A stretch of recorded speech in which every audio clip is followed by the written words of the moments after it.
She thought she would marry a disabled millionaire, but a big surprise awaited her at the wedding. Hello, everyone. Before we begin today's story, I have a small favor to ask. Please hit subscribe and turn on the notification bell so you never miss our channel's new videos. It is quick, free, and the best way to support us in bringing you more dramatic stories. Your support means the world to us. Where are you watching from? Drop your city or country in the comments below. Thank you very much. Now, let us return to our main character. It was nearly sunset when Clara Monroe rushed down the narrow hospital corridor. Her scrubs wrinkled, her hair falling loose beneath a faded blue cap. The harsh scent of disinfectant filled the air as machines beeped rhythmically behind closed doors. She stopped outside room 217 and pressed her palm to the glass. Inside, her mother lay motionless beneath the white sheets, her breathing shallow and uneven. Clara's hands trembled as she clutched her phone, waiting for a doctor's update that never came. The only thing that did come was an unexpected call flashing across her screen, an unknown number. "Hello?" she answered, her voice small, tired. A smooth, formal voice replied, "Good evening, Miss Monroe. My name is Grant Lewis, attorney for Mr. Ethan Reid. He has asked me to reach out to you regarding an arrangement that might solve your financial situation." Clara frowned. "Solve my what?" Grant's tone remained calm but deliberate. "Your mother's medical expenses. Mr. Reid is aware of her condition. He would like to help, but under one condition." Her pulse quickened. "What kind of condition?" There was a short pause. Then came the words that made her forget to breathe. "He would like to discuss the possibility of marriage." "Marriage?" Clara's voice cracked in disbelief. "To a man I have never met?" "Yes," the lawyer said evenly. "You would not be forced into anything. Mr. Reid simply asks that you meet him in person before making a decision. Should you agree, your mother's surgery and all post-care expenses will be fully covered." Clara's mind swirled. She had already tried everything: loans, charity requests, even selling her car. Nothing had worked. The doctors had warned her that her mother had only days before her kidneys shut down completely. Now, out of nowhere, a stranger was offering to save her life. "Who is he?" she whispered. "Ethan Reid," Grant replied. "He is the current heir of Reid Industries, though he has been physically limited since an accident years ago. He uses a wheelchair, but his mind and reputation are formidable." A wealthy, disabled man wanting to marry a broke nurse he had never met? It sounded like something out of a bad movie. Yet the quiet steadiness in the lawyer's voice made it hard to dismiss. Grant continued, "Mr. Reid is a private person, Miss Monroe. He does not make such offers lightly. Please, meet him tomorrow afternoon at the Magnolia Cafe on 5th Avenue. He will be expecting you." The call ended before Clara could ask another question. For a long moment she just stood there, phone pressed to her chest, the hum of fluorescent lights echoing in her ears. Her eyes drifted back to the hospital bed. Her mother's frail hand twitched beneath the blanket, the monitor beeping a weak rhythm. "Mom," Clara whispered, tears burning at the corners of her eyes, "I do not know what kind of deal this is, but I will find a way to keep you alive." That night, she sat by the window of the small on-call room, city lights flickering beyond the glass. The lawyer's words kept repeating in her head. Marriage, condition, disabled millionaire. Was she really about to sell her freedom for her mother's life? Outside, thunder rolled across the sky. Inside, Clara closed her eyes, clutching the small silver pendant around her neck, a gift from her mother that read, "Brave heart." By morning, she had made her decision. Tomorrow, she would meet Ethan Reid. And whether he was her salvation or her ruin, she was about to find out. The next afternoon, the city sky was the color of pewter, heavy with clouds that promised rain. Clara Monroe stood outside the Magnolia Cafe on 5th Avenue, nervously adjusting the collar of her worn gray coat. She had barely slept. The night had been filled with restless thoughts, questions she could not silence. Was this a scam? A trap? Or could it truly be a miracle disguised as madness? Taking a deep breath, she pushed open the door. The warmth and soft scent of roasted coffee greeted her. Conversations hummed in low tones. Every table was occupied except one near the window, where two men sat waiting. The first was older, dressed in a dark suit, his silver hair combed back neatly. He rose the moment she approached and extended a polite hand. "Miss Monroe, I am Grant Lewis. Thank you for coming." Beside him sat a younger man in a wheelchair, his posture straight, his expression calm but distant. His eyes sharp, gray, and intelligent met hers with quiet focus. "This is Mr. Ethan Reid," Grant continued. Ethan inclined his head slightly. "It is good to meet you, Miss Monroe." Clara managed a nod, her heart hammering. "Mr. Reid, Grant gestured to the empty chair across from Ethan. "Please, have a seat. I will give you both a moment." Then he stepped away, leaving them alone in the soft hum of the cafe. Ethan rested his hands on the armrests of his wheelchair, his fingers long and steady. "I imagine you have many questions," he said, his voice calm, low, and slightly husky. "I do," Clara admitted. "Why me? Why any of this?" He paused, choosing his words carefully. "Because I need someone who has no connection to my business, no agenda, and no greed. Someone who has compassion but also strength. I was told about your situation, your mother's condition, your persistence. You reminded me of the kind of person I can trust." Clara's pulse fluttered. "Trust? You do not even know me." "That is true," he said with a faint smile, "but sometimes a stranger is safer than family." She studied him quietly. His face was pale but striking, his jaw clean-shaven, his hair dark and neatly trimmed. A thin blanket covered his legs. Beneath the soft lighting, he looked both fragile and powerful, a man who had once stood tall and now lived seated between worlds. He continued, "3 years ago, I was in an accident. My uncle, Victor Reid, has since tried to take control of my family's company. I am fighting to keep what belongs to my parents, who are currently imprisoned for crimes they did not commit. A marriage would strengthen my legal position and limit his influence." Clara frowned slightly. "So this is a business strategy?" "In part," Ethan admitted, "but I do not want a stranger in name only. I need someone who can stand by me in public, who can be believable." Her throat tightened. "Believable as your wife?" "Yes," he said simply. "In exchange, I will ensure your mother receives the best treatment available. No debt, no conditions beyond this contract. And if at any time you wish to leave, you can." He opened a folder on the table.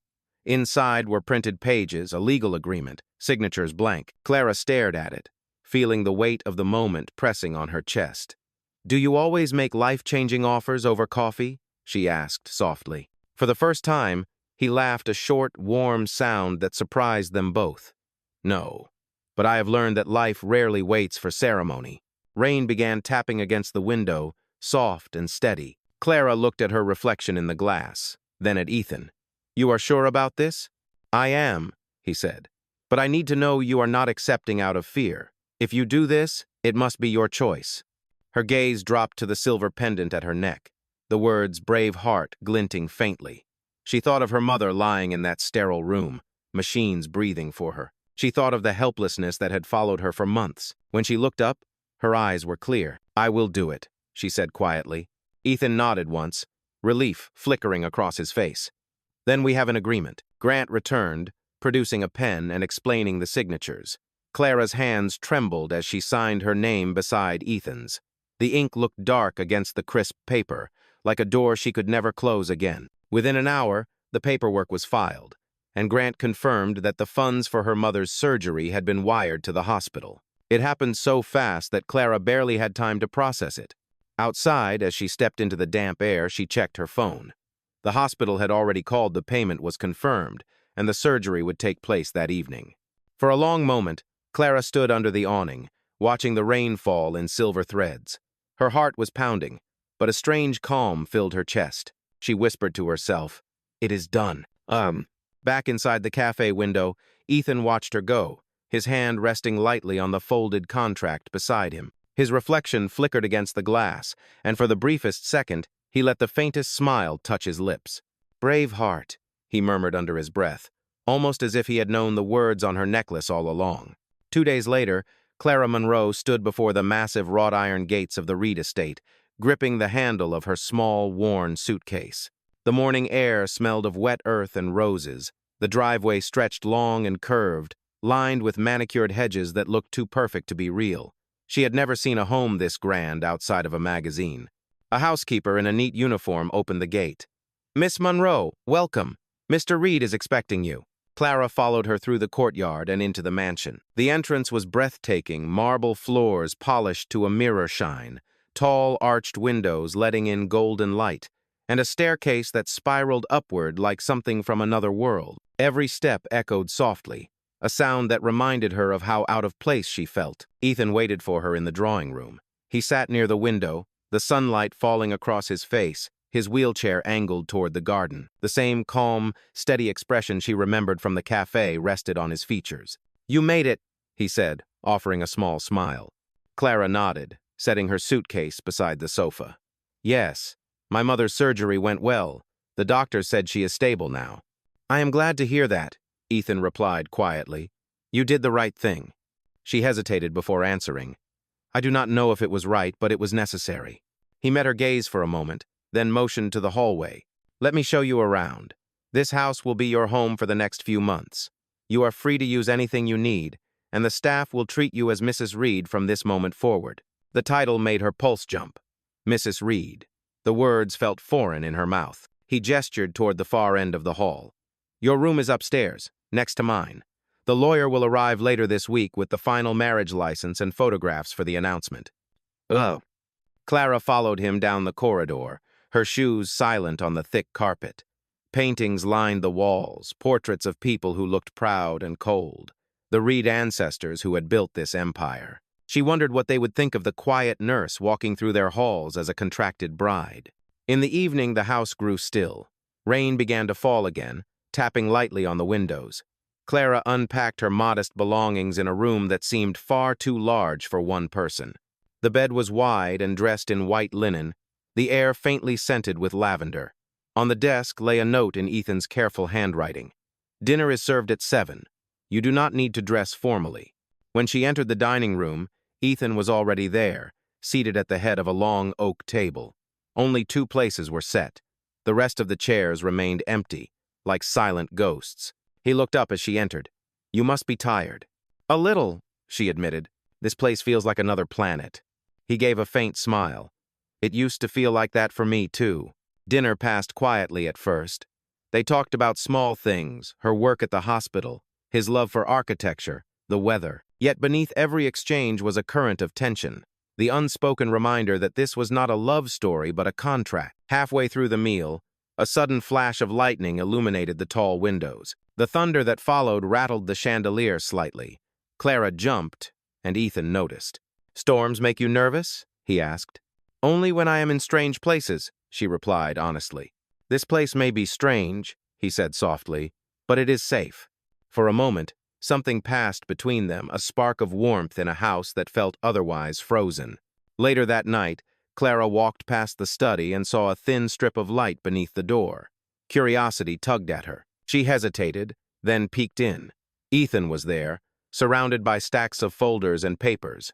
He looked different now, focused, intense, almost haunted. She caught a glimpse of a photograph on the desk, a smiling couple, a younger Ethan standing between them. The family resemblance was unmistakable. Before she could step away, he looked up. "You could come in, you know," he said quietly. Clara froze. "I did not mean to intrude." "It is all right," Ethan said, gesturing to a chair across from him. "You may as well know what kind of man you married." She sat slowly, her eyes drawn to the documents scattered across the desk. Legal files, property records, financial reports, all stamped with the name Reid Industries. He said, "My parents built this company. My uncle took it from them, then framed them for embezzlement. They have been in prison for 5 years. I have spent every day since collecting evidence to prove their innocence." Clara's heart ached at the quiet pain in his voice. "And the accident?" she asked gently. "Also his doing indirectly," Ethan replied. "A failed attempt to silence me." The rain outside grew heavier, beating against the glass like an angry rhythm. Clara realized this man carried far more than physical scars. She whispered, "You do not deserve to fight this alone." Ethan looked at her for a long moment. "No one has said that to me in years." Silence filled the room. The air seemed to hum between them. For the first time, Clara felt something shift, a fragile thread of connection forming in the quiet storm. When she finally rose to leave, Ethan said softly, "Good night, Mrs. Reid."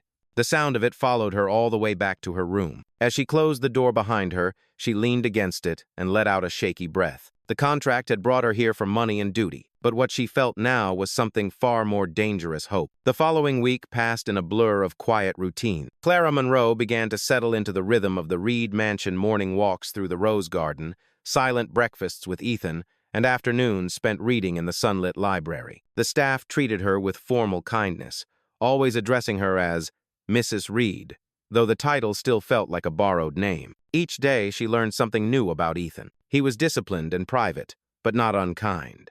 He worked long hours in his study, surrounded by files and charts, and often forgot to eat until she reminded him. Sometimes she caught him staring out the window as if the weight of the world rested just beyond the glass. One evening, after dinner, she walked by his study and found him struggling to reach a folder on the top shelf. Without thinking, she stepped inside. "Here, let me help you." He looked startled, but allowed her to take the file down. Their hands brushed briefly. His fingers were warm, steady, and strong, not what she expected from someone supposedly frail. "Thank you," he murmured, his gaze dropping to the desk. Clara smiled faintly. "You know, for a man who claims to be helpless, you seem rather capable." A flicker of amusement crossed his face. "I have had practice at pretending," he said quietly. "It keeps certain people off guard." She tilted her head. "Such as your uncle?" Ethan's expression darkened. "Victor Reid controls most of the board members.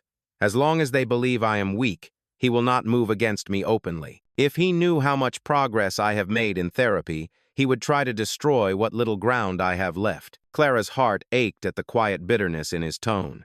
"So you let the world think you cannot stand, even though you can?" He met her eyes. "Standing and walking are not the same. Some days I can take a few steps. Other days, pain wins." She nodded slowly. "And what happens when he finds out you are not as broken as he thinks?" "Then I will be ready," Ethan said. The room fell into a silence that was not awkward but charged, like the pause before thunder. A knock at the door interrupted them. Grant Lewis, the lawyer, stepped in holding a small folder. "Mr. Reid, everything is ready for tomorrow's announcement. The press release will go out in the morning." Clara blinked. "Announcement?" Ethan turned toward her. "We will make our marriage official. There will be photographs, a short statement to the media. It will make the arrangement appear authentic." The thought of facing flashing cameras and curious eyes made Clara's stomach tighten, but she nodded. "If that is what you need, I will be there." The next day arrived gray and cool. A team of photographers and stylists flooded the mansion. They arranged Ethan and Clara in the grand hall, posing them beside the marble staircase. Clara wore a pale blue dress that brought warmth to her skin. Ethan, dressed in a charcoal suit, sat tall in his wheelchair, his composure unshakable. "Smile, Mr. and Mrs. Reid," the photographer called. Ethan glanced at Clara and said softly, "We can at least make it look real." For a moment their eyes met. His hand brushed hers, and the tension in her chest eased. The flash went off, capturing a moment that felt strangely genuine. That evening, after the crew left, Clara wandered into the garden to clear her thoughts. The air smelled of rain-soaked earth. She knelt beside a bed of white roses and traced the petals lightly with her fingertips. Behind her, the sound of wheels on the stone path made her turn. Ethan had followed her outside. "You disappeared," he said quietly. "I needed air," she replied. Today felt heavy. He stopped a few feet away. "Do you regret it?" She shook her head. "No. I just keep reminding myself that this is not real." Ethan's voice was soft, almost a whisper. "It feels real enough sometimes." Clara's breath caught. For the first time, she saw the man behind the calm mask, the loneliness in his eyes, the burden he carried. She realized he had been living like a prisoner in his own house, surrounded by walls of power and mistrust. "You do not have to face this alone," she said gently. "If there is anything I can do to help you, I will." He gave a small nod, his jaw tightening. "Be careful, Clara. My uncle is not the kind of man who forgives easily. If he senses that you are more than a name on a contract, he will come after you too." Before she could reply, headlights appeared through the iron gates. A black luxury car rolled up the driveway, its engine purring low. Ethan's expression hardened instantly. "Speak of the devil," he murmured. The car stopped, and a tall man stepped out, dressed in a sharp suit and wearing a confident smirk. Victor Reid. His eyes swept over Clara before settling on Ethan. "Nephew," Victor drawled, "you might have called to invite me to meet your charming new bride. I had to hear the news from the papers. Ethan's tone was cool. This is not a social visit, is it, Uncle? Victor's gaze slid back to Clara, cold and assessing. So this is Mrs. Reid. I must admit, you are not what I expected. Clara lifted her chin. Then you should learn not to underestimate people, Mr. Reid. For a moment, Victor's smile faltered before he turned back to Ethan. Be careful whom you trust, nephew. This woman may smile sweetly, but everyone has a price. He stepped closer, lowering his voice. You cannot hide behind your wheelchair forever. The board will not wait for a crippled heir. Ethan's hands tightened on the armrests, knuckles white. Get off my property. Oh. Victor's grin returned, sharp as glass. Enjoy your fairy tale while it lasts. Then he turned and walked away, his laughter echoing across the stone path. When the taillights disappeared into the distance, Clara turned to Ethan. His face was pale, his shoulders rigid. Without thinking, she placed her hand gently on his. You are not weak, she said softly. Do not let him make you believe otherwise. He looked at her hand, then up at her face. The anger in his eyes softened into something almost vulnerable. Thank you, Clara, he whispered. You have no idea what that means to me. For a long, quiet moment, they stayed like that two strangers bound by circumstance, finding unexpected strength in each other. And somewhere deep inside, Clara felt the contract begin to fade, replaced by something real. 3 days after Victor Reid's unexpected visit, the mansion felt different. The air carried a faint chill, and even the sunlight through the tall windows seemed muted. Clara Monroe could sense that Ethan was on edge. He spent hours locked in his study, making phone calls, reviewing documents, and meeting with his lawyer, Grant Lewis, behind closed doors. At breakfast, she tried to lighten the mood. The roses in the garden are starting to bloom again, she said softly. Mrs. Carter told me they have not done that in years. Ethan looked up from his coffee, eyes tired but gentle. Maybe the house is finally remembering what peace feels like. Clara smiled faintly. Or maybe it just needed someone to care for it. Their eyes met across the table. Something warm flickered between them before Ethan looked away, pretending to read the newspaper. She noticed his hand trembled slightly as he turned the page. Later that afternoon, Clara was walking down the corridor when she heard raised voices from the study. Ethan's tone was sharp. No, Grant, we cannot risk filing yet. If Victor suspects I have found the original documents, he will destroy the evidence before the court sees it. Grant's voice was calm but firm. Ethan, the longer we wait, the more dangerous this becomes. You are living with a target on your back. I have lived with it for years, Ethan replied. Another week will not kill me. The conversation went quiet, followed by the sound of papers being gathered. Clara stepped away quickly before they emerged. Her heart pounded. So that was it. Ethan had real evidence, something that could destroy his uncle's empire. That evening, she brought him a cup of tea to his study. The lamp cast a warm glow on the cluttered desk. Ethan looked up, surprised but grateful. You should not be running errands for me, he said softly. It is just tea, she replied. You looked like you needed it. He leaned back in his chair, exhaustion etched on his face. Sometimes I forget what normal kindness feels like. Clara hesitated before speaking. I overheard you and Mr. Lewis earlier. You found something important, did you not? Ethan did not deny it. My uncle forged financial records to frame my parents. I have the originals. With these, I can clear their names and take back what he stole. Clara's pulse quickened. That is incredible. But if Victor realizes you have proof, he will come after you. Ethan nodded slowly. He already suspects something. That is why he came here to intimidate me, and maybe to see if you are part of my plan. Me? She asked, startled. Yes, he said. Victor sees everyone as a pawn, but you are not one. You are the only person in this house who makes me believe there is still goodness in people. His words hit her like a wave, simple, sincere, and heavy with meaning. She felt warmth rise to her cheeks. Ethan, you do not have to thank me. I am just trying to do what is right. And you are doing more than that, he replied quietly. You are reminding me what it feels like to trust someone again. Silence hung between them, the air thick with unspoken emotion. Then Ethan cleared his throat. Tomorrow, I am going to the city to meet a private investigator. I need to secure the evidence somewhere safe. Promise me you will stay here and keep a low profile. I promise, she said. The next morning, Ethan left before dawn. Clara watched from the balcony as the car disappeared down the long driveway. A strange unease settled over her. The mansion felt too quiet, too still. Around noon, she went to the kitchen for coffee and noticed that one of the staff members, a tall man she had seen only once before, was talking on his phone in hushed tones. When he saw her, he ended the call abruptly and slipped out the side door. Something about the look in his eyes made her uneasy. Hours passed. The rain began again, soft at first, then heavier. Evening fell, but Ethan did not return. Clara tried calling his phone, but it went straight to voicemail. Panic clawed at her chest. Suddenly, the front doors burst open. Ethan staggered in, drenched and pale. His wheelchair was nowhere to be seen. He was leaning heavily on a cane, his hair soaked, his shirt torn at the sleeve. "Ethan!" Clara ran to him, helping him steady himself. "What happened?" He caught his breath. "It was Victor. He had me followed. Someone tried to take the documents." "Are you hurt?" she asked, voice trembling. He shook his head. "Just shaken, but the files are safe. I hid them before they could reach me." Clara guided him to the couch. His hand clutched hers tightly. "You should have told me you were in danger," she whispered. "If I had, you would have tried to stop me," he said. "And I could not risk losing this fight." She knelt beside him, her voice fierce. "You are not alone anymore, Ethan. Whatever comes next, we face it together." He looked at her for a long moment, rainwater dripping from his hair, his gray eyes filled with something raw and real.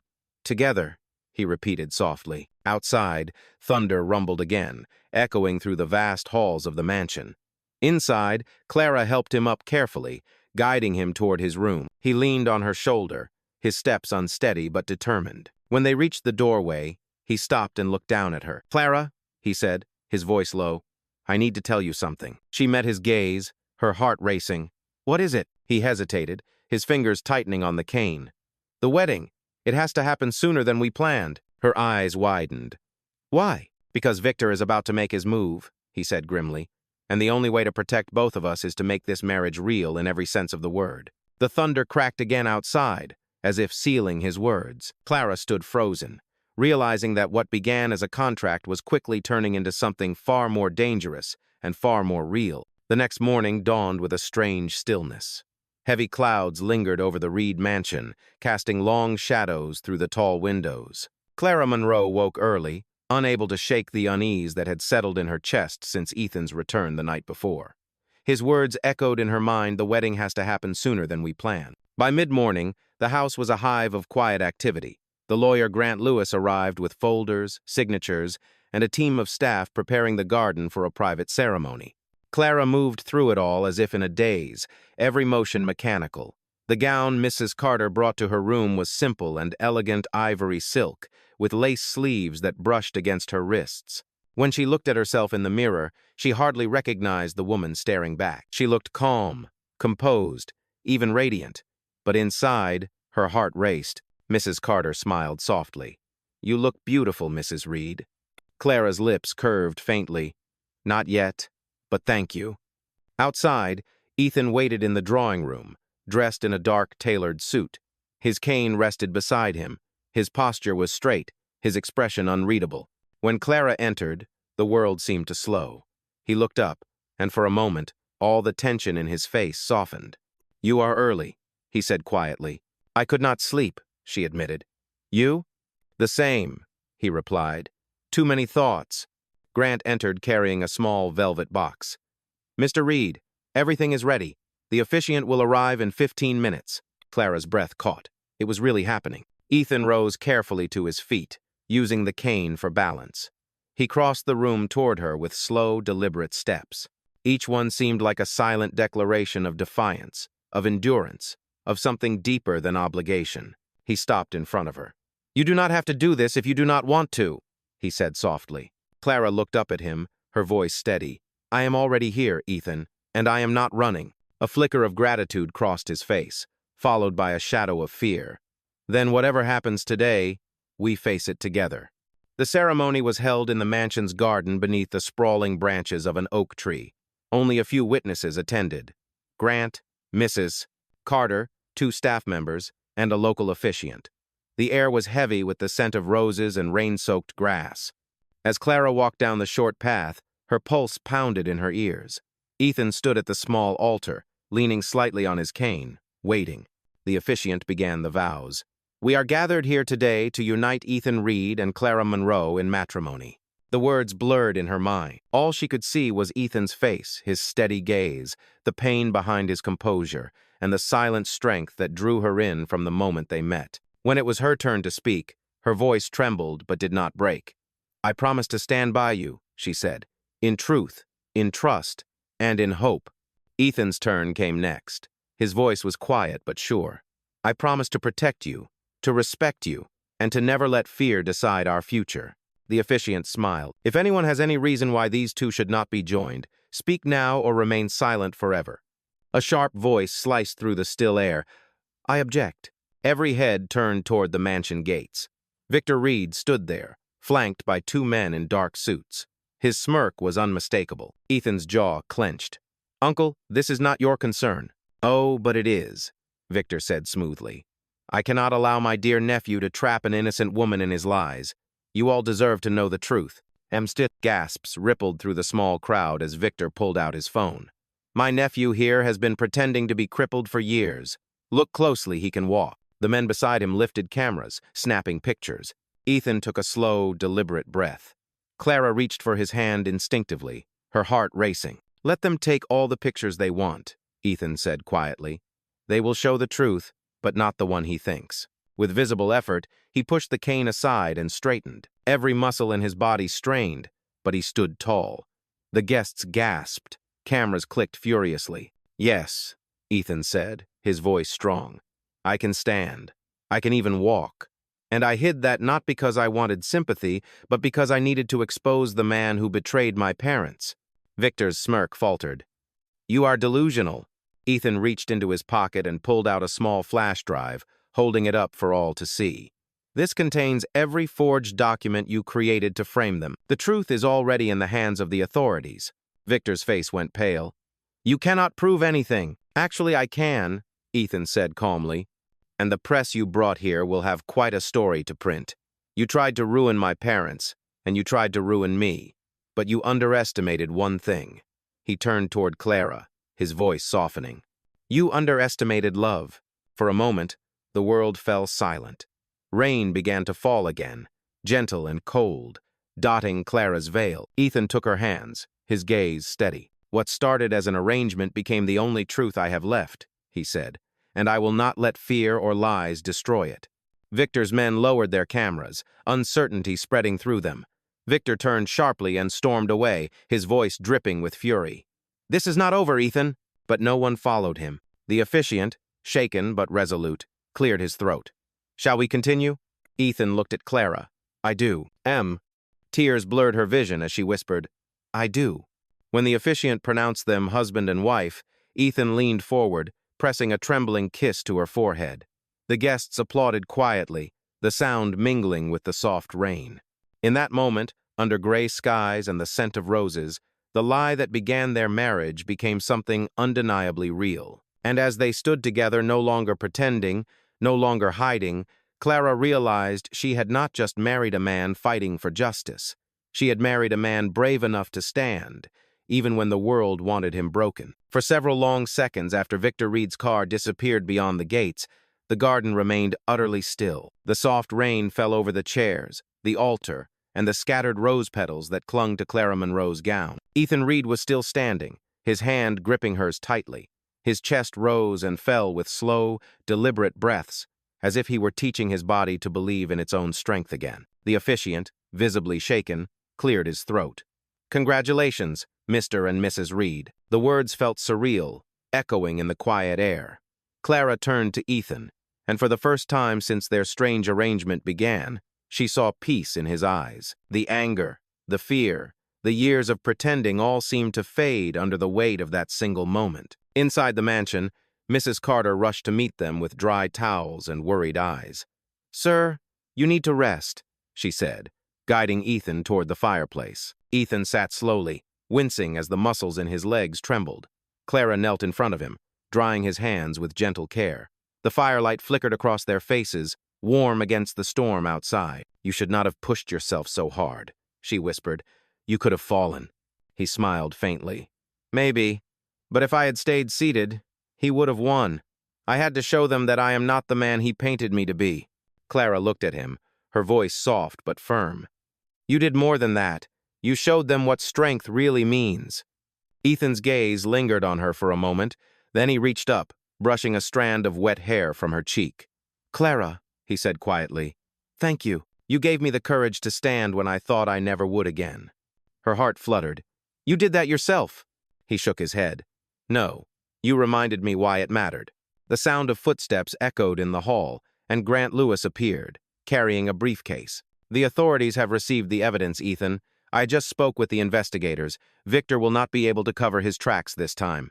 Ethan let out a breath of relief. Then it is finally over, Grant nodded. Almost. The board meeting is tomorrow. Once they review what we have, the company will be returned to you, and your parents' names will be cleared. Clara smiled, tears stinging her eyes. That is all you ever wanted. Ethan took her hand again. It is all I wanted until I met you. The words hung in the air, soft but certain. That night, after Grant left and the mansion fell quiet, Clara stood at the window of her room, watching the rain ease into mist. The garden lights glowed faintly, illuminating the same oak tree where they had exchanged vows only hours ago. Her heart still raced with everything that had happened, but beneath the exhaustion was a growing sense of peace. She turned as a soft knock came at the door. Ethan stood there, leaning on his cane. I could not sleep, he admitted. Clara smiled gently. Neither could I. He stepped inside, his movements careful but confident. Tomorrow, the truth will finally come out. My uncle will face justice, and my parents will be free. And what about us? She asked quietly. Ethan's eyes met hers, steady and clear. We started with a contract, but somewhere along the way, you became the only real thing in my life. Clara felt her breath catch, her heart answering before her words could. Then maybe that was what fate intended all along. Outside, the last drops of rain slid down the glass as the clouds broke apart. The first light of dawn began to rise beyond the hills, spilling gold over the horizon. Ethan reached for her hand, his voice low but certain. Whatever happens next, we face it together. Clara nodded, her fingers tightening around his. Together. And for the first time since that desperate phone call in the hospital corridor, she no longer felt like she was walking into the unknown. She was walking beside the man she had chosen, not for money, not for survival, but for love. The following morning, sunlight spilled across the marble floors of the Reid mansion, warm and golden after days of gray rain. Yet despite the brightness, a quiet tension hung in the air. Ethan Reid, dressed in a dark suit, leaning on his cane, preparing for the most important meeting of his life. Clara Monroe stood by the window, watching as the car pulled up that would take him into the city. Are you sure you are ready for this? She asked softly. Ethan adjusted his tie, his movements steady but deliberate. I have been ready for 5 years. Today is not just about the company. It is about clearing my parents' names. Clara stepped closer, her voice gentle but firm. Then remember who you are fighting for. Not revenge, justice. He gave a faint smile. You sound like my conscience. Maybe I am, she said, brushing a bit of lint from his shoulder. And I will be waiting when you get back. Oh. He nodded, his gray eyes holding hers for a moment longer than necessary. Then he turned and left, the sound of his cane echoing through the hall until the doors closed behind him. Hours passed with agonizing slowness. Clara tried to distract herself by tending to the garden, but every rustle of the wind felt like a warning. Just after noon, she returned to the study and turned on the television. News reports were already buzzing. Sources close to the Reid Corporation confirmed that Victor Reid has been confronted with evidence of large-scale fraud and document forgery, the reporter announced. Mr. Ethan Reid, long thought to be incapacitated, appeared in person to present the proof. Clara gasped, covering her mouth. The screen showed Ethan, standing with his cane before a room full of reporters. His voice, calm and clear, carried through the speakers. My parents were innocent, he said firmly. The man responsible is the same one who called himself family. The reporters clamored for questions, flashes exploding around him, but Ethan remained poised. He was no longer the quiet man in the wheelchair. He was a leader reclaiming his legacy. Clara felt a surge of pride so strong it brought tears to her eyes. But as the broadcast continued, her heart froze. Victor's car appeared outside the courthouse, pushing through the crowd of journalists. The older man's expression was dark and dangerous. Later that evening, Grant Lewis called. His tone was cautious. "Clara, Ethan's statement was a success, but Victor did not take it well. There was an altercation in the parking lot afterward. Ethan is unharmed, but security had to intervene." Clara's breath caught. "Where is he now?" "He is on his way home. You should expect him within the hour." She ended the call and stood in the foyer, waiting. When the car finally arrived, she rushed outside. Ethan stepped out, visibly exhausted but uninjured. There was a bruise near his temple and a thin cut on his hand, but his eyes burned with quiet triumph. "It is over," he said simply. "Victor is under investigation. The board has voted to reinstate my family. My parents will be released within the week." Clara's eyes filled with tears. "Ethan, that is incredible." He exhaled shakily, leaning on his cane. "It should feel like victory, but all I can think about is how much was lost before this moment." She reached up, touching his face gently. "Then let us make sure what comes next is worth all that pain." For a moment, neither of them spoke. The house around them was quiet, the light from the chandelier glinting off the marble floors like the first dawn of a new life. Ethan finally said, his voice low, "You once told me to remember who I am fighting for." I realized it was not just my parents or the company. Clara smiled through her tears. "Then who was it?" He looked at her, his expression soft and full of meaning. "You." Outside, the last of the storm clouds drifted away, leaving only sunlight and the promise of a new beginning. 1 week later, the Reid mansion no longer felt like a place of shadows. Morning light poured through the tall windows, spilling over the polished floors and the scent of fresh roses that now filled the halls. For the first time in years, laughter could be heard again. Ethan Reid's parents had returned home that morning, cleared of every false charge. The reunion had been quiet but deeply emotional. His mother had held him in a trembling embrace, whispering, "Your father and I always knew you would find the truth." Now, as the sun began to set, Clara Monroe stood on the back terrace, gazing at the golden horizon. She could hear the faint murmur of voices inside the sound of family rediscovering peace. The weight that had hung over the house for so long had finally lifted. Footsteps sounded behind her, slow and familiar. Ethan walked toward her, no wheelchair in sight, only his cane tapping lightly against the stone. He stopped beside her, his expression calm and warm. "They are resting now," he said quietly. "My mother wants to have dinner with you later. She said you are the reason she has her son back." Clara turned, smiling. "I did not do much. You are the one who fought for them." "I might have fought," Ethan said, "but you gave me the reason to keep fighting." The wind carried the faint fragrance of roses between them. For a long moment, neither spoke. The silence was peaceful, not heavy as it once had been. Finally, Ethan reached into his pocket and took out something small, a silver pendant, polished and familiar. It was her necklace, the one that had fallen from her neck during the chaos of the wedding day. The words "brave heart" gleamed softly in the light. "You dropped this," he said, fastening it gently around her neck. "But I think it always belonged here." Clara touched the pendant, emotions swelling in her chest. "You remembered." "I never forgot," he replied. "Because every time I was afraid, I thought of you wearing this and walking into my world with nothing but courage."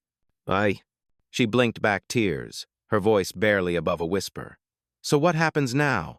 Ethan looked out toward the garden, where the oak tree stood still, adorned with a few petals from their hurried wedding. "Now," he said softly, "we build something real. No contracts, no secrets, just us." He turned back to her, his hand finding hers. "Clara Monroe Reid," he said, his tone filled with quiet conviction. "You are my home." Her smile trembled as she answered. "And you are my proof that love can heal what power tried to destroy." The sun dipped lower, casting long, golden streaks across the garden. Together they walked down the stone steps, hand in hand, toward the oak tree where it had all begun. And as the last light of day settled over them, the once-fake marriage that had started as a desperate act of survival became a promise of forever born, not from wealth or status, but from courage, truth, and love that refused to be broken.